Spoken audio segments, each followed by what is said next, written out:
Halo Sobat JKN, selamat datang di program Talk About JKN. Nah, tema kita hari ini yaitu mengenai BPJS 1. Kakak tahu nggak apa sih itu BPJS 1? Apa sih itu? Nah, Sobat JKN, mari bersama-sama kita bertemu dengan narasumber terkait BPJS 1. Kak Zulfa, silahkan perkenalkan. Halo, Assalamualaikum warahmatullahi wabarakatuh. Halo Sobat CKN, perkenalkan nama saya Zulfa Yusnidar, petugas BPJS 1, siap membantu. Nah, ini untuk BPJS 1 sendiri ini merupakan petugas yang biasanya keliling di rumah sakit. Nah, nama petugasnya itu staf EP3RS atau staf edukasi penanganan pengaduan peserta di rumah sakit. Kalau misalnya ke rumah sakit, kemudian melihat ada petugas yang sering keliling, kemudian menggunakan rompi sisage ini, sama biasanya lalu lalang membawa tablet. Nah, itu dia petugas BPJS 1. Tuh. Nah, itu ya Sobat JKN, kalau misalnya nih Sobat JKN di rumah sakit, terus melihat nih Kak Zulfa ada menggunakan rompi hijau, kemudian membawa tablet, itu sudah pasti petugas BPJS 1. Jadi jangan takut ya kalau didekati sama petugas BPJS 1 kita. Oke, Kak Zulfa, tadi kan Kak Zulfa bilang kalau petugas BPJS 1 ini tugasnya mengedukasi peserta di rumah sakit. Boleh dijelaskan secara detail nggak sih apa sebenarnya tugas utama BPJS 1 ini? Baik, kalau untuk tugas utamanya itu, nah yang pertama sudah pasti terkait pemberian informasi dan penanganan pengaduan peserta JKN yang mengalami kendala pada saat berada di rumah sakit. Kemudian yang kedua yaitu melakukan customer visit. Customer visit ini adalah kunjungan ke pasien-pasien BPJS yang mengalami pelayanan di rawat inap maupun di rawat jalan dan memastikan bahwa pelayanan sudah sesuai dengan komitmen kita yang tersusun dalam janji layanan JKN. Nah, kemudian saling berkoordinasi bersama Vaskes terkait pelayanan program JKN. Selanjutnya juga melakukan sibling. Sibling itu supervisi, buktikan dan lihat langsung bagaimana pelayanan peserta JKN di rumah sakit. Ya, itu mungkin sedikit tugas inti dari tugas BPJS 1. Oh, berarti Kak memang BPJS 1 tuh cuma di rumah sakit aja kan? Nggak ada di klinik atau puskesmas gitu? Ya, baik. Kalau misalnya untuk itu BPJS 1 memang tempatnya hanya di rumah sakit karena seperti yang tadi saya sampaikan ya petugas EP3RS. Jadi edukasi penanganan pengaduan di rumah sakit ya. Cuman untuk pelayanan ininya semua kita memang stay di rumah sakit, tapi tidak menutup kemungkinan kita tetap berkoordinasi dengan fasilitas kesehatan tingkat pertama sebagai gerbang utama peserta JKN untuk mendapatkan pelayanan kesehatan. Berarti memang tugas utama BPJS 1 ini menangani keluhan pasien yang ada di rumah sakit ya, Kak ya? Ya, benar. Melayani keluhan, membantu menangani dan mengedukasi kepada peserta JKN yang mungkin masih minim informasi atau yang mungkin belum tahu sama sekali terkait alur pelayanan atau mungkin terkait mutu layanan di Vaskes, di fasilitas kesehatan. Iya. Nah, Kak Zulfa, tadi kan kakak ada membahas sedikit nih mengenai customer visit dan sibling. Bisa dijelaskan nggak sih itu apa? Baik, kalau untuk yang customer visit sendiri itu kita mengunjungi pasien JKN di rawat inap atau rawat jalan dan kemudian menanyakan terkait bagaimana sih pelayanan-pelayanan yang didapatkan di rumah sakit yang pasien sedang berobat. Biasanya itu untuk pertanyaan itu kalau untuk yang customer visit seperti apakah pernah berobat menggunakan antrian online, ini untuk yang rawat jalan ya. Kemudian bagaimana sikap tenaga medis, entah itu dokter, perawat, ataupun petugas di loket pendaftaran. Nah, kemudian biasa terkait sarana prasarana, apakah sudah minum atau belum, dan yang paling utama terkait obat yang diberikan. apakah dari rumah sakit itu sudah memberikan obat sesuai resep atau tidak. Nah, jadi misalnya mohon izin kalau mungkin ada keluarganya Kak, dari Mbak Dici atau Mbak Rini sedang berobat di rumah sakit, kemudian dihampiri oleh saya dan izin saya meminta identitas mungkin NIK atau dia punya kartu JKN. Nanti jangan khawatir ya, soalnya kami adalah petugas resmi BPJS 1 dan kami butuh untuk identitas tersebut sebagai penilaian untuk hasil kunjungannya apakah benar pelayanan yang didapatkan pasien sudah sesuai tidak dengan komitmen kerjasamanya dengan BPJS Kesehatan. Nah, kalau sibling sendiri itu kan supervisi, buktikan, dan lihat langsung. Nah, itu semuanya kami memastikan bahwa apakah pelayanan sudah sesuai dengan alurnya. Entah itu mulai dari admisi, yang pendaftaran, kemudian di rawat jalan, kemudian dirawat inap, sama ada juga di petugas PIPP-nya. Sebelumnya kalian sudah tahu belum ada petugas PIPP juga di rumah sakit? Nah, jadi tadi seperti yang saya sampaikan tugas utamanya tuh berkoordinasi juga dengan Vaskes. Nah, koordinasi dengan Vaskes itu saya sendiri petugas EP3RS atau BPJS 1 biasanya langsung berkoordinasi dengan petugas PIPP atau petugas penanganan informasi pengaduan di rumah sakit. Nah, jadi masing-masing rumah sakit itu ada petugas PIPP-nya. Nah, jadi sebelum makan kalau saya biasanya datang, saya mencari pasien JKN. Nah, biasanya kan tidak semua langsung saya menghampirinya ya, tidak. Nah, jadi kalau misalnya ada kendala-kendala yang saya tidak mungkin tidak sempat menghampiri, tidak sempat dapati pada saat visit. Nah, kalau ada kendala nanti bisa langsung ke loket PIPP. Loket PIPP itu nanti bisa bertemu sama petugas PIPP dari rumah sakit. Nah, silakan sampaikan untuk keluhan atau kendala-kendalanya pada saat mengakses pelayanan kesehatan di rumah sakit. Nanti bisa ke loketnya, ada loket PIPP. Nah, untuk loket PIPP sendiri itu juga masuk di pertanyaan di sibling. Ada tidak petugas PIPP-nya? Kemudian responsif tidak petugas PIPP-nya dan mereka koordinasi lagi dan BPJS tidak. Jadi kalau misalnya itu pengisian sibling betul-betul harus murni berdasarkan pengalaman pasien dapat pelayanan di rumah sakit. Gitu. Apakah sedikit sudah jelas? Oke, jelas banget nih Kak. Berarti emang Kakak kalau misalnya nih bertanya ke pasien, berarti emang harus dijawab dengan jujur kan? Ya, sebaiknya dijawab dengan jujur. Kemudian kalau misalnya memang ada kendala seperti tadi, mungkin ada obat atau mungkin ada pemeriksaan-pemeriksaan yang tidak diperiksa di rumah sakit tersebut, diperiksa di tempat lain dan mungkin dibebankan nih ke pasien. Sedangkan awal masuk adalah peserta JKN. Nah, itu mohon izin untuk teman-teman peserta JKN semuanya, mohon disimpan untuk kwitansinya ya. Jadi, kwitansi entah itu pemeriksaan lab atau mungkin obat itu harus disimpan sebagai buktinya kami nanti untuk konfirmasi ke rumah sakit apakah benar hal tersebut yang terjadi di lapangan seperti ini. Nah, kalau misalnya memang tidak sesuai itu sebagai bukti bahwa benar loh ini ada iur biaya. Nah, kalau berdasarkan untuk aturannya kami sendiri kan sebenarnya pasien tidak diperkenankan untuk iur biaya. Nah, untuk selanjutnya harusnya rumah sakit mengembalikan ke pasien terkait iur biaya yang sudah diberikan oleh rumah sakit. Itu ya Sobat JKN, berarti kalau ada petugas BPJS 1 yang menghampiri dan menanyakan terkait pengalamannya berobat, harus dijawab dengan jujur ya. Jangan lupa juga bukti kwitansi pembayaran apapun itu harus disimpan agar jadi bukti ya teman-teman. Oke Kak, tadi kan Kak Zulfa bilang tugas utama petugas BPJS 1 itu menangani keluhan di rumah sakit. Ya, Kira-kira di semua rumah sakit atau gimana nih Kak? baik. Kalau pertanyaan terkait di semua rumah sakit, ya alhamdulillah di Sorong ini, Sesorong Raya, ada 11 rumah sakit, kita semua sudah bekerja sama.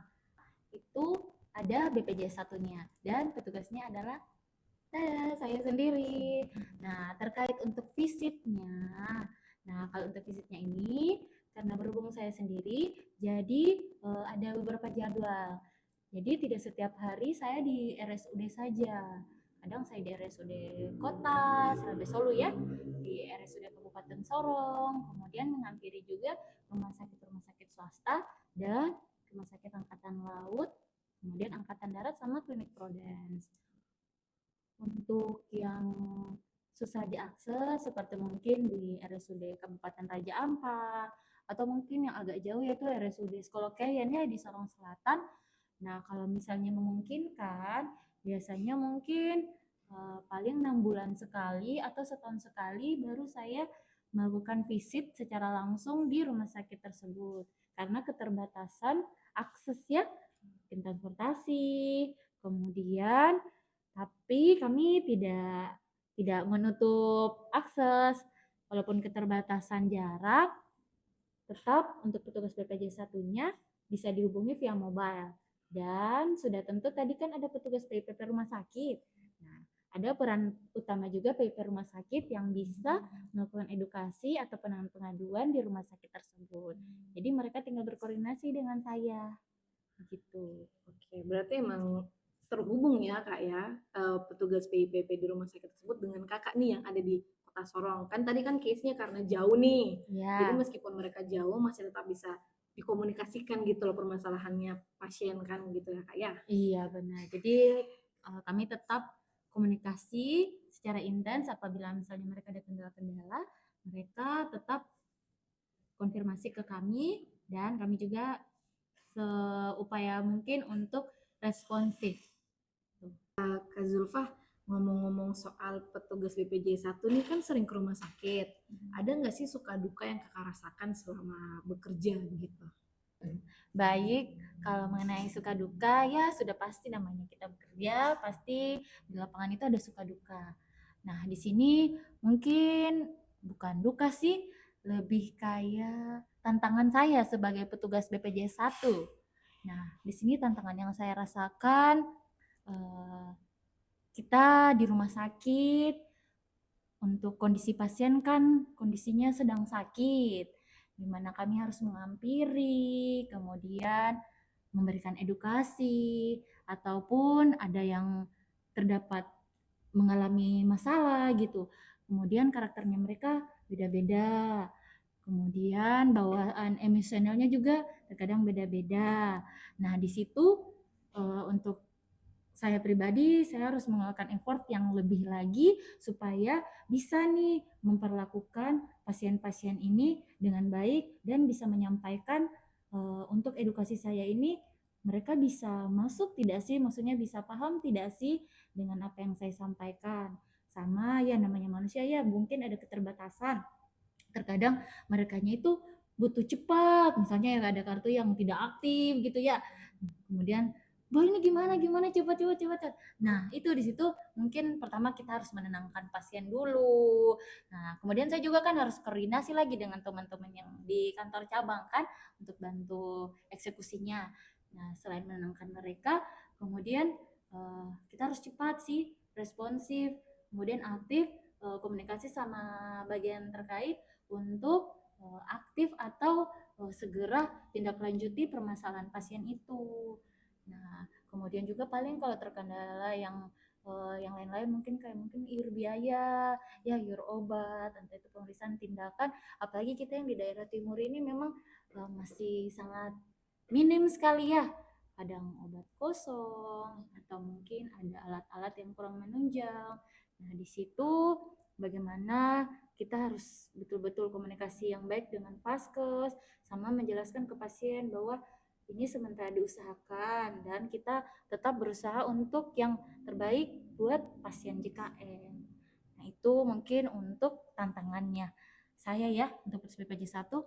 Kemudian kalau sukanya itu gimana ya? Kalau misalnya habis membantu pasien tuh kayak gimana ucapan terima kasihnya mereka itu begitu berharga begitu, tidak bisa ternilai, tak ternilai sama sekali.